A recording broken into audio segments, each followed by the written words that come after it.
Сәлеметсіздер ме? Бүгінгі сабағымыздың тақырыбы Қазақстан Республикасының балық шаруашылығы. Сабақтың мақсаты білім алушыларға Қазақстан Республикасының балық шаруашылығы туралы мағлұмат беріп, білімдерін тереңдету. Балық шаруашылығының халық шаруашылығындағы маңыздылығын түсіндіру.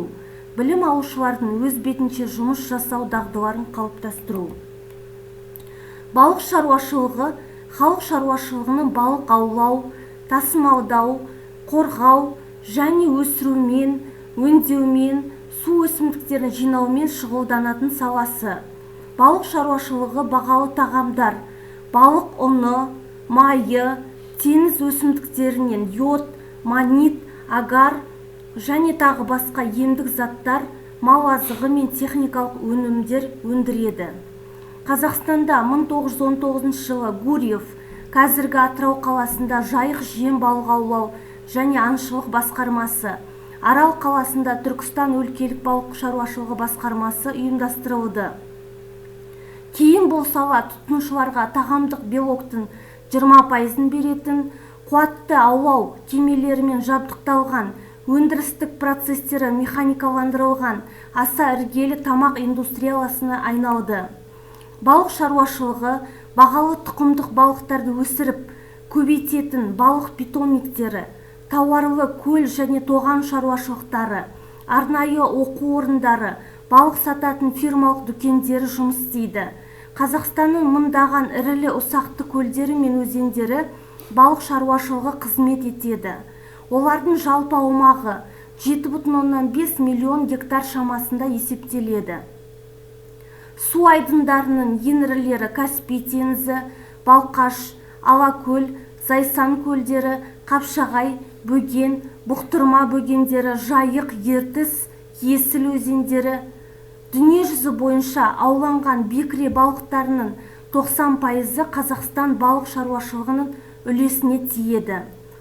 Қазіргі кезде республикада экологиялық жағдайдың нашарлауына байланысты су айдынын қорғау, оларды ұдайы мелиорациялау, кәсіптік балықтардың сапасын жақсарту, балық өсіру жұмыстары жүргізілуде. Бұл міндет Қазақ балық шаруашылығы ғылыми зерттеу институтына және балық қорғау ұйымдарына жүктелген. Балықтың түрлері. Балықтар түрлері ең көп тараған омыртқалы жануарлар. Балықтардың 22 мыңнан астам түрі бар деп есептеледі. Олардың 1/3 тұщы суда өмір сүреді. Балықтар 3 топқа бөлінеді. Жақсыз, шеміршекті және ең үлкен топты құрайтын сүйекті балықтар. Балықтар 1-2 жыл, кейбір бұзаубас балықтар, тіпті 100 жылға дейін қортпа тіршілік ететін балықтар да бар.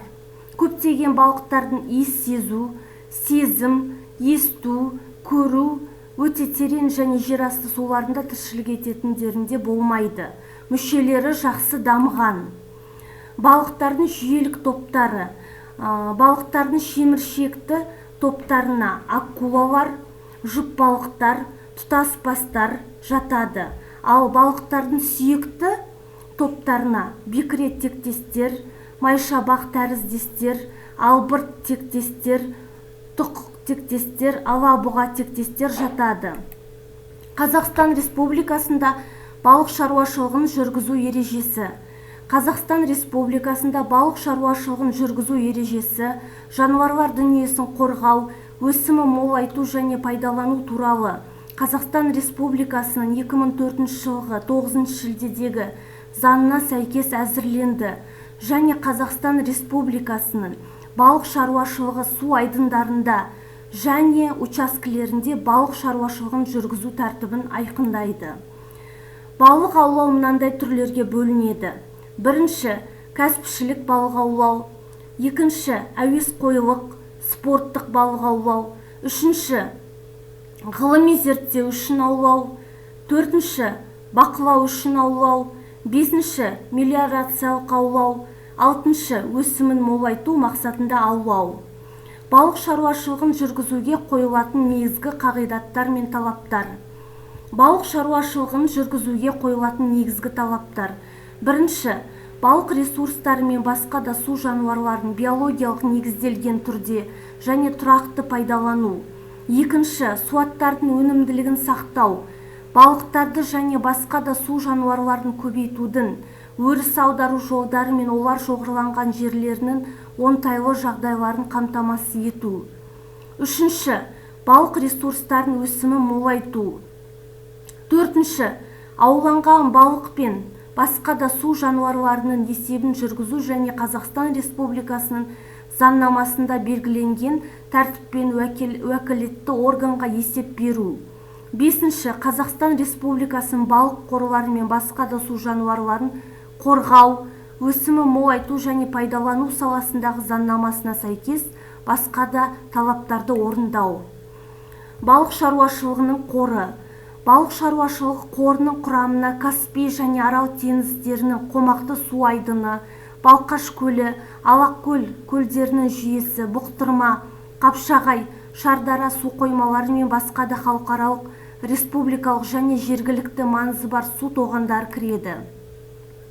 Антропогендік әсерден болатын залалдың орнын толтыру мақсатында республикада республикалық мемлекеттік қазыналық кәсіпорындар болып табылатын құнды балық шабақтарын, бекірелер, тұқы, сазан, дөңмандай, ақамұр, ақсаба балық түрлерінің дернәсілдерін өсірумен және оларды табиғи су қоймаларына жіберумен айналысатын 7 балық питомнигі, 2 уылдырық шашу өсіру шаруашылығы, 2 бекіре балық өсіру шаруашылығы және Қазақ өндірістік жерсіндіру станциясы жұмыс істейді.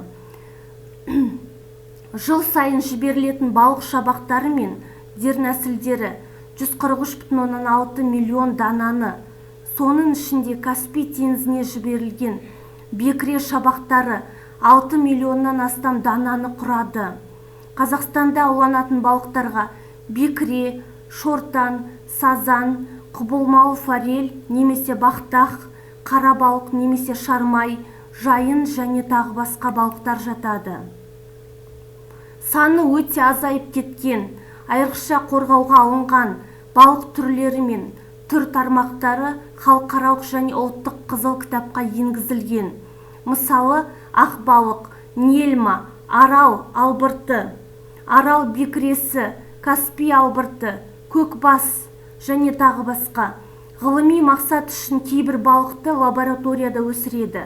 Балықты аквариумда өсіру кен өріс алуда.